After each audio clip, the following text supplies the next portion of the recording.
Let's get real here. Are you your biggest roadblock? I know sometimes I am.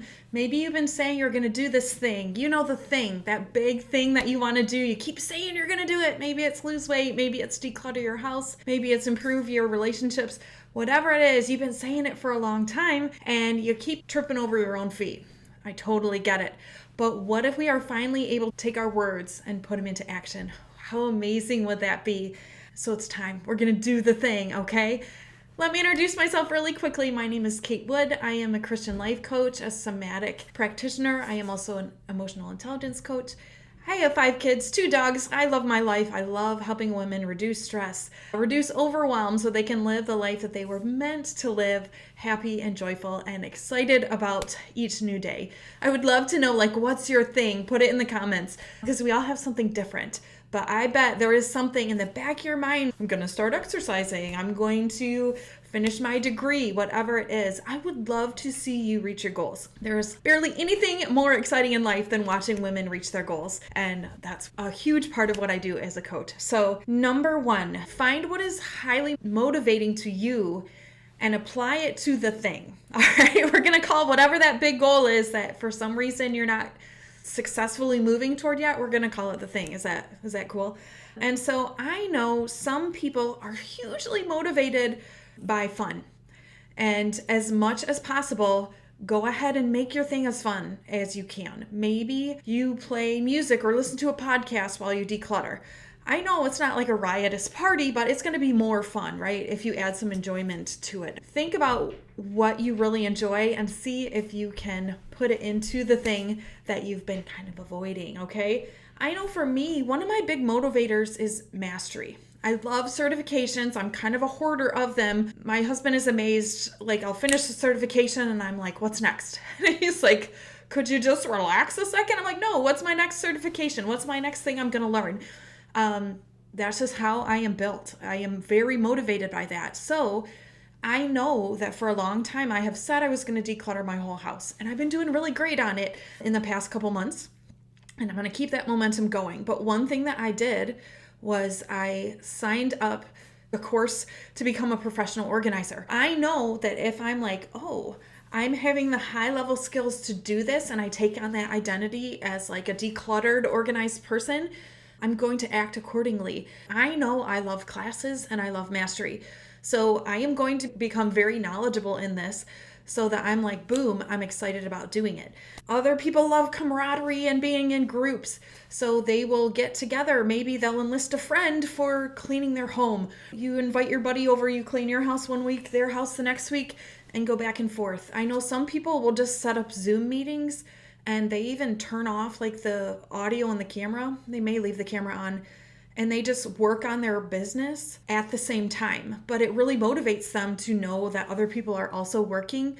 So anything that motivates you, I dare you to grab aspects of that and put it into the thing, okay, as much as possible. If you're struggling, put it in the comments and we'll see if we can help you to somehow infuse the thing with something that really gets you going. Number 2, it's really important, especially if your thing has been hanging around for a long time, to figure out what is blocking you. A lot of times it's going to be an emotion or a thought. And you might be like, oh, I really want it, but I was talking with a client and trying to figure out how we can make a certain goal in her life happen. And we realized that there were some negative emotions around it. And so those are things that we either want to process and release or just be like, you know what? I am going to feel these ways when I try to start doing this project or start reaching this goal. And I am going to have to be willing to feel these feelings and continue to do the thing, right? We can't run away from our emotions. It doesn't work well.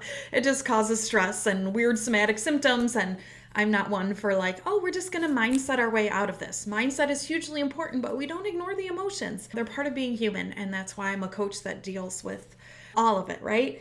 And so I know for me, another big thing that I have, and something I've been I should be doing this, but I haven't, that's a clue, okay?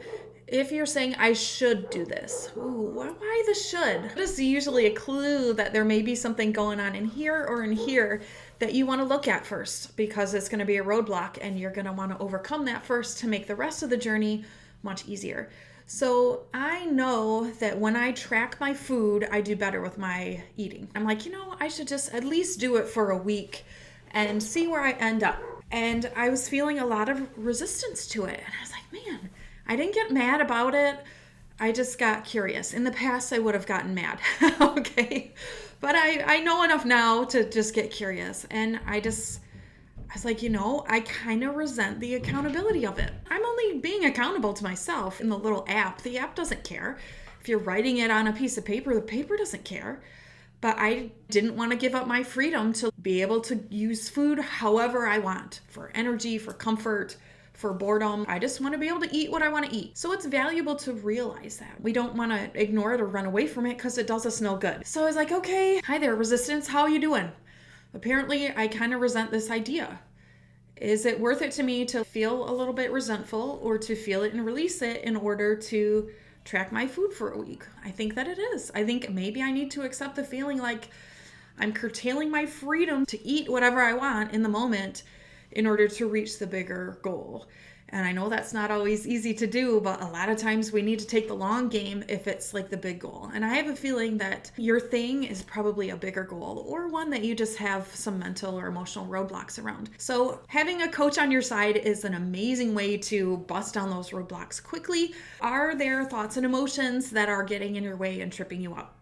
And the last one, I found this so interesting. I'm a homeschool mom, and we are reading about all the explorers. And I was reading to my daughter about the Spanish explorer Cortez. And when he got to Mexico, he did something pretty dramatic. All the ships that they brought with him, once they landed, he burned them. It's like, well, that's gutsy. It was the message to everyone that came with him, and probably himself too, maybe. We are not turning back.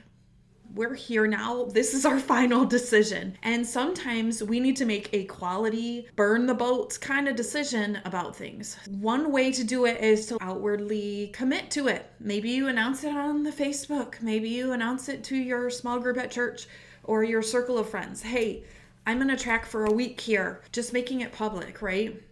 Committing to it. Sometimes we need to set a deadline. Be like, you know what? I'm going to have my house decluttered by this date. Sometimes we need to put our money where our mouth is. Sometimes if we don't have skin in the game, we're not going to do it. Which is why I paid for this organization thing that I did. Because I wanted to put my money where my mouth was and say, hey, I'm really committed to this. My time and my money. That is the attempt to burn the boats. There's no more excuses. I'm going to just declutter this house. So those are my ideas. I want you to accomplish the thing. I want you to make beautiful progress on the thing.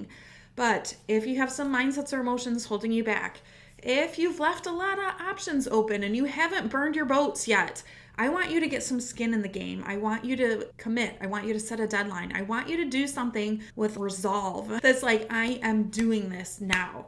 And then know yourself, know what's highly motivating to you, and use that to your advantage. And so if you love reaching your goals, if you love leveling up, if you love using your talents to better your community, your family, your world, I want you to subscribe to this channel because this is the place for you. I also offer a free weekly newsletter filled with encouragement and ideas. You can find that information in the show notes. And I also wanted to let you know I have an amazing group of women online. We meet weekly called the Mighty Hearted Community. It is a group coaching program, and it is a group of women who cheer each other on, pray for each other. I'm the one that does the coaching, but that community of women is so motivating, and they're helping each other, and I am helping them to do the things. Those things that we want to tackle, we're going for it. If this type of community sounds like it would be valuable to you, you can check that out in the show description as well.